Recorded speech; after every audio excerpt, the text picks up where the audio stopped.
Welcome to day 3 of learning DSA in 100 days. So as part of our day 3, we are going to solve contents duplicate, lead code 217 problem. So every problem has two approaches. One is brute force approach and the second one is optimized approach. So we are going to solve this problem by using these two approaches. So in order to solve this problem by using the optimized approach, we are going to use a new data structure called as hash set.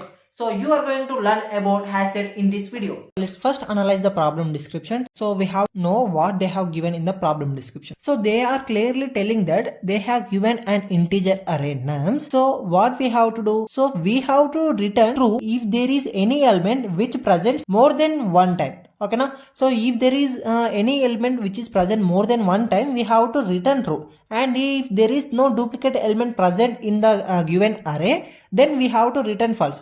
So అంటే ఏంటంటే ఇప్పుడు వాళ్ళు మనకు ఒక నమ్స్ అనే ఒక integer అరే అనేది ఇచ్చారు. ఇప్పుడు ఈ యొక్క నమ్స్ అనే ఒక ఇంటిజర్ అరేలో అసలు ఎటువంటి డూప్లికేట్ ఎలిమెంట్ అనేది లేకపోతే మనం ఏం చేయాలి? ఫాల్స్ అనేది రిటర్న్ చేయాలి.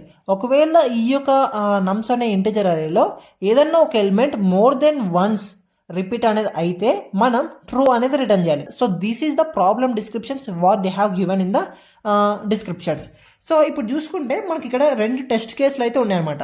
సో ఫస్ట్ ఇన్పుట్ వచ్చేసి ఏంటంటే మనకు ఒక ఇన్పుట్ అనేది ఒక ఇంటిజర్ అరే అనేది ఉంది. So let us think that this is nums1 అనే అనుకుందాం. ఈ యొక్క nums1 అనే ఒక అరేలో మనం ఏం రిటర్న్ చేయాలి?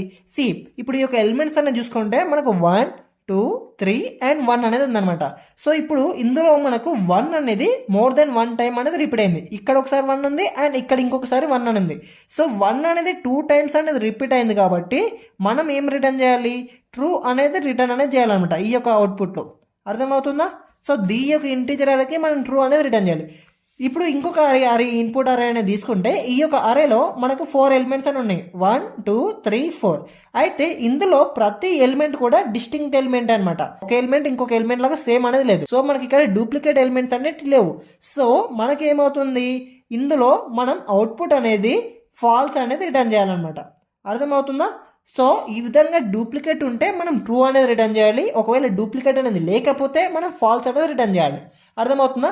అయితే ఫస్ట్ మనం ఈ యొక్క ప్రాబ్లమ్ని బ్రూట్ ఫోర్స్ అప్రోచ్ అనేది యూజ్ చేసి సాల్వ్ అనేది చేద్దాం. బ్రూట్ ఫోర్స్ అప్రోచ్ అనేది ఫైండ్ అవుట్ అనేది చేసినాక దీనికి మోస్ట్ అప్రోచైజ్డ్ అప్రోచ్ అనేది మనం ఫైండ్ అవుట్ అనేది చేద్దాం. సి బ్రూట్ ఫోర్స్ అప్రోచ్ అనమాట. సో బ్రూట్ ఫోర్స్ అప్రోచ్ అంటే ఏంది? ఇప్పుడు మనకి ఇది ఒక ఇంటిజర్ అరే. సో ఈ యొక్క ఇంటిజర్ అరేలో మనం ఇప్పుడు దీనికి ఏం రిటర్న్ చేయాలి? ట్రూ అనేది రిటర్న్ చేయాలి. ఏ విధంగా ట్రూ అనేది రిటర్న్ చేస్తావు? సో ఇప్పుడు బ్రూట్ ఫోర్స్ అప్రోచ్ అంటే మోస్ట్ సింప్లిఫైడ్ అప్రోచ్ అనమాట. ఈ యొక్క మోస్ట్ సింప్లిఫైడ్ అప్రోచ్ లో నేనేం చేస్తున్నా? ఇక్కడ ఉన్న ప్రతి ఎలిమెంట్ ఇంకొక ఎలిమెంట్ తోటి కంపేర్ అనేది చేస్తున్నా. సో 1 అనేది నేను 2 తోటి కంపేర్ చేస్తా. ఈ రెండు సేమా? కాదు. అప్పుడు నేను ఏం చేస్తాను? నెక్స్ట్ 1 అనేది 3 తోటి కూడా కంపేర్ చేస్తా. ఇప్పుడు 1 3 సేమా? 1 3 ఈక్వల్ కాదు. అప్పుడు నెక్స్ట్ నేను ఏం చేస్తా? 1 మళ్ళీ 1 తోటి కంపేర్ అనేది చేస్తా. సో ఇప్పుడు 1 1 both are same, both are equal కాబట్టి నేను అవుట్పుట్ అనేది ఏం చేస్తా? ట్రూ అనేది రిటర్న్ చేస్తా. ఓకేనా? సో ఈ విధంగా నేనైతే ఫైండ్ అవుట్ అనేది చేస్తాను. ఇప్పుడు ఇంకొక టెస్ట్ కేసు అనేది తీసుకుందాం. సో ఇది ఒక పెద్ద ఇంటిజర్ అరే అనమాట. సో మనకు చిన్నగా ఇంటిజర్ అరే అనేది ఉన్నప్పుడు మనం ఈజీగా ఫైండ్ అవుట్ అనేది చేయొచ్చు. మనం ఈ పెద్ద ఇన్పుట్ అనేది ఉన్నప్పుడు ఏ విధంగా ఫైండ్ అవుట్ చేస్తాం? సి ఇప్పుడు 1 అనేది ఉంది.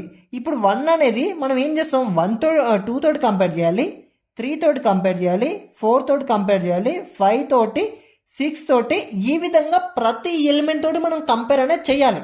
సో ఇంతకుముందు మనకు ఈ యొక్క ఇన్పుట్ అరే సైజ్ 4 కాబట్టి మనకు సింపుల్గా తొందరగా వెళ్ళిపోద్ది. బట్ ఒకవేళ ఇన్పుట్ అరే సైజ్ అనేది చాలా ఎక్కువ ఉంటాయి, సపోజ్ ఇప్పుడు ఇన్పుట్ అరే సైజ్ అనేది 100 అనేది ఉంటాయి, ఒక అరే లోపల 100 ఎలిమెంట్స్ అనేది ఉంటే మనం ఏం చేయాలి? ప్రతి ఎలిమెంట్ రిమైనింగ్ ఎలిమెంట్స్ అన్నిటితోటి కంపేర్ అనేది చేయాలి. అప్పుడు మనకి ఏమవుతుంది? ఆర్డర్ టైం కాంప్లెక్సిటీ అనేది చాలా ఎక్కువ అవుతుంది. సో ఇప్పుడు మనం చూసుకుంటే ఈ కేసులో 1 అనేది ప్రతి ఎలిమెంట్ తోటి కంపేర్ అనేది చేయాలన్నమాట. సో ఈ విధంగా మనం 1 వరకు కంపేర్ అనేది చేస్తూనే ఉండాలి. Isn't it? సో మనం 1 వరకు కంపారిజన్ అనేది చేస్తూనే ఉండాలి. సో 1 అనేది ఎటో లాస్ట్లో ఉంది. సో ఇప్పుడు మనకి ట్రూ అనేది రిటర్న్ అవుతుంది. అవుట్పుట్ అనేది మనకు ఆబ్వియస్గా అవుట్పుట్ అనేది రిటర్న్ అనేది అవుతుంది. బట్ దీని యొక్క టైం కాంప్లెక్సిటీ అనేది చాలా అంటే చాలా ఎక్కువ అవుతుంది అనమాట. ఎందుకంటే ఇక్కడ ఉన్న ప్రతి ఎలిమెంట్ ఇంకొక రిమైనింగ్ ఎలిమెంట్ తోటి కంపేర్ అనేది చేస్తున్నాం కాబట్టి మనకు టైం కాంప్లెక్సిటీ ఎంత వస్తుంది? Order of n² time complexity అయితే వస్తుంది అనమాట. అర్థమవుతుందా? అయితే ఇప్పుడు దీనికి మనం ఆప్టిమైజ్డ్ అప్రోచ్ అనేది ఫైండ్ అవుట్ చేయాలి. కానీ ఈ యొక్క బ్రూట్ ఫోర్స్ అప్రోచ్ అనేది మనం ఏ విధంగా ఫైండ్ అవుట్ చేసాం, మనం ఒక 2 ఫర్ లూప్స్ అనేది యూజ్ చేసుకొని మనం ఈ యొక్క బ్రూట్ ఫోర్స్ అప్రోచ్ అనేది రాసామన్నమాట. అర్థమవుతుందా? సో బ్రూట్ ఫోర్స్ అప్రోచ్ అనేది చాలా సింపుల్ అనమాట. బ్రూట్ ఫోర్స్ అప్రోచ్ సంబంధించిన కోడ్ అనేది నేను డిస్క్రిప్షన్లో అటాచ్ అనేది చేస్తాను. అండ్ అదేవిధంగా ఈ యొక్క బ్రూట్ ఫోర్స్ అప్రోచ్ అనేది ఈ విధంగానే కాకుండా ఇంకొక బ్రూట్ ఫోర్స్ అప్రోచ్ కూడా ఉంటుంది అనమాట. అంటే మనం ఒక్క ప్రాబ్లంకి మల్టిపుల్ వేస్ అనేవి ఉంటాయి కాబట్టి సో మనం దీన్ని ఇంకొక లాగా కూడా సాల్వ్ అనేది చేయొచ్చు. ఇప్పుడు ఈ యొక్క అరే అనేది ఉంది కదా, ఈ యొక్క అరేని నేను ఫస్ట్ ఏం చేస్తున్నా, సో సార్ట్ అనేది చేస్తున్నా. అరేని సార్ట్ చేసి ఏమవుతుంది, సిమిలర్ ఎలిమెంట్స్ అన్ని కూడా సైడ్ బై సైడ్ వస్తాయి కదా. అంటే ఇప్పుడు ఈ యొక్క అరే అనేది అన్సార్టెడ్ అరే. ఈ యొక్క అన్సార్టెడ్ అరేని మనం సార్ట్ చేసి ఏమైతుంది, మనకు 1, 1, 2, 3 ఈ విధంగా మనకు అవుట్పుట్ అనేది సార్టెడ్ అరే అనేది వస్తుంది. సో ఈ యొక్క సార్టెడ్ అరేలో మనం ఏం చేస్తున్నాం, 1ని నెక్స్ట్ ఎలిమెంట్ తోటి కంపేర్ అనేది చేస్తాం. ఈ రెండు సేమా, అవును సేమ్. సో మనం ట్రూ అనేది రిటర్న్ చేయాలి. ఒకవేళ ఇంకొక ఎలిమెంట్ 1, 2, 3, 4 అనేది ఉందనుకో, సో ఇప్పుడు ఏం చేస్తాం, ఇక్కడ ఉన్న ఎలిమెంట్ దీంతో కంపేర్ చేస్తాం నెక్స్ట్ ఎలిమెంట్ తోటి, రెండు సేమా కాదు. అప్పుడు నెక్స్ట్ ఏం చేస్తాం, మళ్ళీ 2ని 3ని కంపేర్ చేస్తాం, ఈ రెండు సేమా కాదు. నెక్స్ట్ ఈ 3ని 4ని మనం కంపేర్ అనేది చేస్తాం. సో ఈ విధంగా మనం అయితే బ్రూట్ ఫోర్స్ అప్రోచ్ అనేది ఉంటుంది. బట్ ఇక్కడ మనం సార్ట్ అని చేయడానికి మనకు order of n log n time complexity అనేది పడతాయి అనమాట. కానీ ఇదే ప్రాబ్లమ్ని మనం ఆర్డర్ ఆఫ్ n టైం కాంప్లెక్సిటీలో సాల్వ్ అనేది చేయొచ్చు. అదే విధంగానే ఇప్పుడు అనేది చూడదాం అనమాట. ఈ యొక్క ఆప్టిమైజ్డ్ అప్రోచ్లో మనమైతే హ్యాష్ సెట్ డేటా స్ట్రక్చర్ అనేది యూజ్ చేస్తున్నాం అనమాట. ఈ యొక్క హ్యాష్ సెట్ డేటా స్ట్రక్చర్ అయిందంటే ఇది ఓన్లీ మనకు యూనిక్ ఎలిమెంట్స్ని స్టోర్ అనేది చేసుకుంటాం అనమాట. సో యూనిక్ ఎలిమెంట్స్ని స్టోర్ చేసుకోవడానికి మనం అయితే హ్యాష్ సెట్ డేటా స్ట్రక్చర్ అయితే యూజ్ చేస్తాం. ఎప్పుడైతే మనం డూప్లికేట్ ఎలిమెంట్స్ని ఈ యొక్క హ్యాష్ సెట్లో ఇన్సర్ట్ అనేది చేయడానికి ట్రై చేస్తామో ఈ యొక్క హ్యాష్ సెట్ అనేది డూప్లికేట్ ఎలిమెంట్స్ని స్టోర్ అనేది చేసుకోదు. అర్థమవుతుందా? సో అందుకే మనం ఇక్కడ హ్యాష్ సెట్ డేటా స్ట్రక్చర్ అనేది యూజ్ చేస్తున్నాం. సో ఇప్పుడు ఏంది, ఈ యొక్క హ్యాష్ సెట్ అనేది ఇప్పుడు ఉందన్నమాట. ఇది ఒక హ్యాష్ సెట్ అని అనుకో. ఈ యొక్క హ్యాష్ సెట్లో ఫస్ట్ నేను ఏం చేస్తున్నా, అరే లోపల ఉన్న ఫస్ట్ ఎలిమెంట్ అనేది నేను ఈ యొక్క హ్యాష్ సెట్లో ఇన్సర్ట్ అనేది చేస్తున్నా. సో హ్యాష్ సెట్లో 1 అనేది ఉందా, సో ప్రతిసారి ఈ యొక్క హ్యాష్ సెట్లో మనం ఎలిమెంట్ అనేది ఇన్సర్ట్ చేసేటప్పుడు ఈ యొక్క హ్యాష్ సెట్ ఏం చెక్ చేసుకుంటుంది అంటే మనం ఇప్పుడు ఇన్సర్ట్ చేసే ఎలిమెంట్ అరే లోపల ఉందా లేదో ఈ యొక్క హ్యాష్ సెట్ అనేది చెక్ చేసుకుంటుంది అనమాట. సో ఇప్పుడు 1 అనేది ఇన్సర్ట్ చేస్తున్నాం, 1 అనేది అరే ఈ యొక్క హ్యాష్ సెట్ లోపల ఉందా లేదు, సో 1 అనేది ఇన్సర్ట్ అయింది. నెక్స్ట్ ఏం చేస్తున్నాం, 2 అనేది ఇన్సర్ట్ చేస్తున్నాం, 2 అనేది హ్యాష్ సెట్లో ఉందా లేదు, సో 2 అనేది రిటర్న్ అయ్యింది, ఇందులో ఇన్సర్ట్ అయింది. నెక్స్ట్ 3 అనేది హ్యాష్ సెట్లో ఉందా లేదు, సో 3 అనేది మనం హ్యాష్ సెట్లో పెట్టాం. నెక్స్ట్ 1 అన్నది, సో నెక్స్ట్ 1 అనేది ఇన్సర్ట్ చేసేటప్పుడు 1 అనేది ఆల్రెడీ హ్యాష్ సెట్ లోపల ఉంది. అర్థమవుతుందా? సో ఈ యొక్క హ్యాష్ సెట్ ఏం చేస్తుంది, ఈ యొక్క హ్యాష్ సెట్ లోపల ఈ యొక్క 1 అనేది ఇన్సర్ట్ అనేది కాదు. ఇప్పుడు మనం ఏం చేస్తాం, ఇప్పుడు డూప్లికేట్ ఎలిమెంట్ అనేది ఫైండ్ అయిందని మనం ట్రూ అనేది రిటర్న్ అనేది చేస్తాం. So this is how we can tell that whether there is unique elements or duplicate elements find in a given array or no. ఓకేనా? సో ఇప్పుడు ఈ యొక్క కోడ్ని మనం డ్రై రన్ అయితే చేసి చూద్దాం అనమాట. అర్థమవుతుందా? దీనికి మీకు సింపుల్గా కోడ్ అనేది కూడా రాసి నేను లీడ్ కోడ్లో కూడా సాల్వ్ అనేది చేస్తాను. బట్ ఫర్ టైం బీయింగ్ నేనైతే ఇక్కడ కోడ్ రాసి మీకు అయితే సింపుల్గా డ్రై రన్ అనేది చేసి చూపిస్తుండండి. సో ఫస్ట్ నేనైతే ఒక హ్యాష్ సెట్ అనేది క్రియేట్ చేయాలి, అంతే కదా. సో ఫస్ట్ మనం హ్యాష్ సెట్లో ఎలిమెంట్ అనేది ఇన్సర్ట్ చేయాలంటే హ్యాష్ సెట్ అనేది క్రియేట్ చేయాలి. సో నేను హ్యాష్ సెట్ అనేది క్రియేట్ అనేది చేస్తున్నా. So this is the first step. అర్థమవుతుందా? This is the syntax for creating hash set. So నేను ఇప్పుడైతే ఒక హ్యాష్ సెట్ అనేది క్రియేట్ చేస్తాను. హ్యాష్ సెట్ని క్రియేట్ చేసిన తర్వాత ఇప్పుడు ఏం చేస్తాం, ఒక లూప్ అనేది తీసుకుంటున్నాను. ఫర్ లూప్ అనేది ఎందుకు, ఫస్ట్ ఎలిమెంట్ నుంచి లాస్ట్ ఎలిమెంట్ వరకు ఇటరేట్ అనేది కావాలి కదా అరేలో. సో నేను ఎందుకు ఒక ఫర్ లూప్ అనేది తీసుకుంటున్నాను. సో ఐ అనేది ఇక్కడ స్టార్ట్ అయ్యి ఇక్కడ వరకు వెళ్తుంది అనమాట, అంటే లాస్ట్ ఎలిమెంట్ వరకు వెళ్తుంది అనమాట. సో అందుకు నేను ఫర్ లూప్ అనేది ఒకటి తీసుకున్నాను. ఇప్పుడు నేను ఏం చేస్తున్నా, ఫస్ట్ ఎలిమెంట్ ప్రతి ఎలిమెంట్ హ్యాష్ సెట్ లోపల పెట్టేటప్పుడు నేను ఒకటి చెక్ చేస్తున్నా, అదేంది hash set dot contents నమ్స్ of I. అంటే ప్రజెంట్గా ఇప్పుడు మనం ఇన్సర్ట్ చేసే ఎలిమెంట్ హ్యాష్ సెట్ లోపల ఉందా లేదా మనం చెక్ చేయాలి. ఒకవేళ ఉంటే మనం ట్రూ అనేది రిటర్న్ చేయాలి. ఒకవేళ హ్యాష్ సెట్ లోపల లేకపోతే మనం ఏం చేస్తున్నాం, ఇక్కడ ఈ యొక్క హ్యాష్ సెట్ లోపల ఆ యొక్క ఎలిమెంట్ని ఇన్సర్ట్ అనేది చేస్తున్నాం. ఇంతకు మనం చూసాం కదా. సో అదే విధంగా అనమాట. సో ఇప్పుడు ఒక్కొక్క ఎలిమెంట్ అనేది ఇందులో ఇన్సర్ట్ చేసుకుంటే మీకైతే ఆన్సర్ అనేది ఏ విధంగా వస్తుందో చూద్దాం చూడండి. So first HS dot contains nums of I. So nums of I అంటే first element. So first element అనేది ఇప్పుడు మనం హ్యాష్ సెట్ లో ఉందో లేదో చెక్ చేయాలి. హ్యాష్ సెట్ లో ఉందా లేదు, లేదంటే మనం ఏం చేస్తున్నాం, హ్యాష్ సెట్ లో ఈ యొక్క ఎలిమెంట్ అనేది ఇన్సర్ట్ చేయాలి. ఓకే, 1 అనేది ఇన్సర్ట్ చేసా. 1 ఇన్సర్ట్ చేసిన తర్వాత ఇప్పుడు ఐ అనేది ఇక్కడికి వేస్తుంది. ఐ వాల్యూ ఇప్పుడు 2.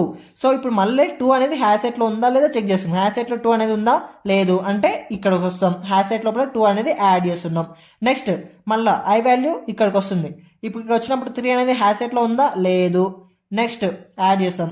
నెక్స్ట్ 4 అనేది హ్యాష్ సెట్లో ఉందా లేదు, సో 4 అనేది యాడ్ చేస్తాం. నెక్స్ట్ ఇప్పుడు 1 1 అనేది వచ్చింది. ఇప్పుడు I అనేది ఇక్కడ ఉంది. 1 అనేది ఇప్పుడు హ్యాసెట్లో ఉందా? అవును, ఆల్రెడీ 1 అనేది హ్యాసెట్లో ఉంది. సో మనం ఏం చేయాలి, ఇక్కడ ట్రూ అనేది రిటర్న్ అనేది చేయాలి. అర్థమవుతుందా? సో ఈ విధంగా మనకు ట్రూ అనేది రిటర్న్ అనేది అయిపోతుంది. సో ఒక్కసారి మనకు రిటర్న్ స్టేట్మెంట్ అనేది ఉంటే ఇంకా నెక్స్ట్ ఇంకా ఎటువంటి స్టేట్మెంట్ కానీ ఎటువంటి ఇటరేషన్ అనేది ఎగ్జిక్యూట్ అనేది అవ్వదు. సో మనకి కంపైలర్ ఏం చేస్తుంది, ఈ యొక్క రిటర్న్ ట్రూ అనేది రిటర్న్ చేసి మనం ఇందులో నుంచి ఈ యొక్క ఫంక్షన్ల నుంచి బయటకు అనేది వస్తామన్నమాట.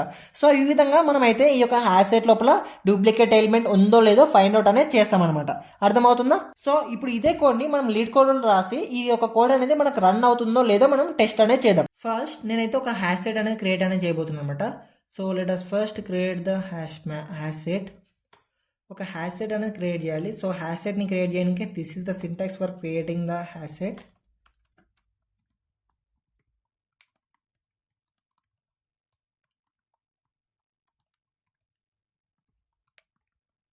సో హ్యాసెట్ అనేది క్రియేట్ అనేది చేశాను అనమాట. హ్యాసెట్ అనేది క్రియేట్ చేసినాక నేను ఒక లూప్ అనేది తీసుకున్నాను. So to iterate from starting to the end of the అరే.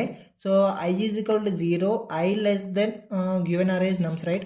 So nums dot length, then I plus plus. We have to increment after each iteration. So I am incrementing. So for each element whenever we are adding into the hasset we have to check, right? So ఈ యొక్క element అనేది హ్యాసెట్లో ఉందో లేదో మనమైతే check అనేది చేయాలన్నమాట. So అందుకోసం hs dot contents of నమ్సఫై. నమ్సఫై అనేది ఇప్పుడు ప్రజెంట్ ఉన్న ఎలిమెంట్ అనేది హ్యాసెట్లో ఉందో లేదో మనం ఫైండ్ అవుట్ అనేది చేయాలన్నమాట. ఒకవేళ హ్యాసెట్లో ఈ యొక్క ఎలిమెంట్ అనేది ఉంటే మనం రిటర్న్ అనేది ట్రూ అనేది చేయాలన్నమాట. సో ట్రూ అనే దాన్ని మనం రిటర్న్ అనేది చేయాలి. ఒకవేళ ఈ యొక్క హ్యాసెట్లో కరెంట్ ఎలిమెంట్ అనేది లేకపోతే మనం ఏం చేస్తాం, హ్యాసెట్ లోపల ఈ యొక్క ఎలిమెంట్ అనేది యాడ్ అనేది చేస్తాం అనమాట. So that's it, నమ్స్ of I.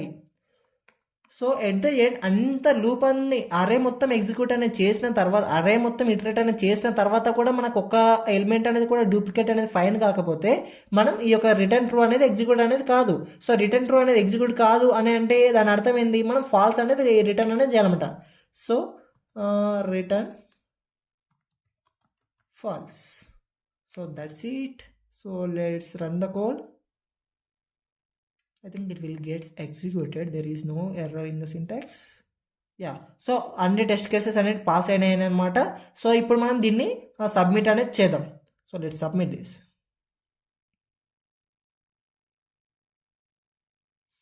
Yeah, so code అనేది సక్సెస్ఫుల్గా సబ్మిట్ అనేది అయ్యిందనమాట. సో ఇప్పుడు దీని యొక్క టైం కాంప్లెక్సిటీ అనేది చూసుకుంటే, సో ఫస్ట్ టైం కాంప్లెక్సిటీ అనేది మనం చూద్దాం. సో టైం కాంప్లెక్సిటీ ఎంత? సో మనం ఏం చేస్తున్నాం, స్టార్టింగ్ ఎలిమెంట్ నుంచి లాస్ట్ ఎలిమెంట్ వరకు అరే లోపల ఇటరేట్ అనేది కావాలి కదా. సో ఐ వాల్యూ 0 నుంచి ఐ వాల్యూ n వరకు మనం ఇటరేట్ అనేది కావాలి. అంటే మనకి ఈ యొక్క టైం కాంప్లెక్సిటీ ఎంత, ఆర్డర్ ఆఫ్ n అనమాట. ప్రతి ఎలిమెంట్ ని ఇటరేట్ చేయడానికి కాన్స్టెంట్ టైం పడుతుంది. బట్ n ఎలిమెంట్స్ ని మనం ఇటరేట్ చేయడానికి మనకు order of n time complexity అనేది పడుతుంది. Next space complexity. ఇప్పుడు స్పేస్ కాంప్లెక్సిటీ అనేది తీసుకుంటే మనకు ఈ యొక్క అరే లోపల n ఎలిమెంట్స్ అనేవి ఉన్నాయి. ఇప్పుడు ఈ సపోజ్ ఈ యొక్క అరే లోపల n ఎలిమెంట్స్ అనేది ఉంది. దీని యొక్క సైజ్ అనేది n అని అనుకో. ఇప్పుడు హ్యాష్ మ్యాప్ లోపల మనం ఇన్సర్ట్ అనేది చేసేటప్పుడు నీకు ఈ యొక్క ఎలిమెంట్ అనేది అసలు డూప్లికేట్ ఎలిమెంట్సే లేదు. డూప్లికేట్ ఎలిమెంట్స్ అనేవి ఈ యొక్క అరే లోపల లేవంటే ప్రతి ఎలిమెంట్ హ్యాష్ లోపల పెడుతూనే ఉంటాం అనమాట. సో అప్పుడు మనకి ఏమవుతుంది, ఆర్డర్ ఆఫ్ n అవుతుంది. అంటే n ఎలిమెంట్స్ కి మనకు హ్యాష్ లో స్పేస్ అనేది అలాట్ చేయాలన్నమాట. సో మనకు ఆర్డర్ ఆఫ్ n స్పేస్ అనేది రిక్వైర్ అనేది అవుతుంది అనమాట. So time complexity order of n, space complexity order of n. So ఈ విధంగా మనమైతే హ్యాసెట్ని అనేది యూజ్ చేసుకొని మనం ఈ యొక్క ఆప్టిమైజ్డ్ సొల్యూషన్ అనేది ఈ యొక్క ప్రాబ్లమ్కి ఫైండ్ అవుట్ అనేది చేసామన్నమాట. So that's how we can find brute force and optimised approaches for this problem. I hope that మీకు ఈ ఒక ప్రాబ్లం అనేది అర్థమైందని నేను అనుకుంటున్నాను. అండ్ ఇంకా మీ యొక్క ఫ్రెండ్స్ ఎవరైనా సరే డిఎస్ అనేది నేర్చుకుందాం అని అనుకుంటే వాళ్ళకి వీడియో అనేది షేర్ చేయండి. ఎందుకంటే మనం 100 డేస్లో 100 డిఎస్ఏ ప్రాబ్లమ్స్ అనేది కన్సిస్టెన్సీగా మనం సాల్వ్ అనేది చేయబోతున్నాం అనమాట. అండ్ ఇంకా మీ యొక్క ప్రాబ్లమ్కి సంబంధించిన వేరియస్ అప్రోచెస్ అనేవి ఒకవేళ తెలిసి ఉంటే సో ఆ యొక్క ఆన్సర్స్ అన్ని కూడా కామెంట్ బాక్స్లో రాయండి. అండ్ అదేవిధంగా మన యొక్క టెలిగ్రామ్ ఛానల్ కూడా ఉంటుంది అనమాట. సో టెలిగ్రామ్ ఛానల్లో మీకు ఇంకా డీటెయిల్గా ఏమైనా అర్థం అనేది కాకపోతే, లేకపోతే ఇప్పుడు నేను ఎక్స్ప్లెయిన్ చేసిన దాంట్లో మీకు ఏమైనా డౌట్ అనేది ఉంటే మీరు నన్ను అక్కడ అడగొచ్చు అనమాట. సో నేనైతే తప్పకుండా మీకు ఎటువంటి డౌట్ ఉన్నా నేనైతే క్లారిఫై అనేది చేస్తాను అనమాట. So that's how we can find the solution for this problem by using the both brute force and the optimised solution. So if you are new to our channel and if you also wanted to learn DSA along with me, just hit that like button and consider subscribing to our channel. So that makes me motivated and helps in making the videos consistently without any interruptions. So let's learn together and grow together.